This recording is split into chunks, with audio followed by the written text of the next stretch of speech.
लोकसभा चुनाव के नतीजों से पहले रुझान आ चुके हैं और अगर ये रुझान नतीजों में तब्दील होते हैं तो विपक्षी गठबंधन के लिए बड़ी राहत साबित होगी।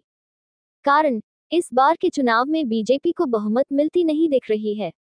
हालांकि बीजेपी के नेतृत्व वाला एनडीए गठबंधन बहुमत के आंकड़े को पार करता दिख रहा है, यानी केंद्र में फिर से एनडीए की सरकार बनने जा रही है। इस बीच सबसे ज्यादा चर्चा बिहार के मुख्यमंत्री नीतीश कुमार की हो रही है।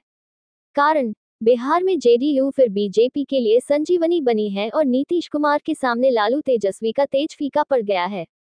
दरअसल बिहार में कुल 40 लोकसभा सीटें हैं। इस बार बीजेपी और नीतीश कुमार की जेडीयू ने गठबंधन में चुनाव लड़ा है।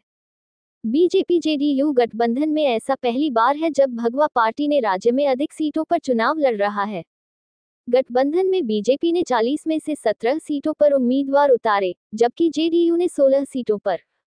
वहीं 6 सीटें रामविलास पासवान की पार्टी की दी गई हैं और 1 सीट हिंदुस्तानी अवाम मोर्चा को। वहीं विपक्षी की बात करें तो इंडिया गठबंधन के तहत आरजेडी ने 26 सीटों पर उम्मीदवार उतारे हैं तो कांग्रेस ने 9 और लेफ्ट ने 5 सीटों पर चुनाव लड़ा है।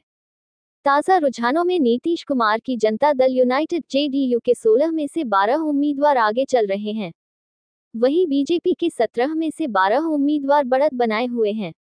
चिराग पासवान की पार्टी 5 सीटों पर आगे चल रही है और हिंदुस्तान आवाम मोर्चा अपनी 1 सीट पर आगे है। 1 सीट पर निर्दलीय उम्मीदवार भी आगे है। वहीं विपक्षी गठबंधन इंडिया ब्लॉक के कुल 7 उम्मीदवार आगे चल रहे हैं। आरजेडी के 3 तो कांग्रेस के 3 उम्मीदवार बढ़त बनाए हुए हैं। यानी तेजस्वी यादव के तमाम दावे और रैलियों का प्रभाव लोगों पर नहीं पड़ा है और एक बार फिर नीतीश कुमार का जादू बिहार की जनता पर चल गया है।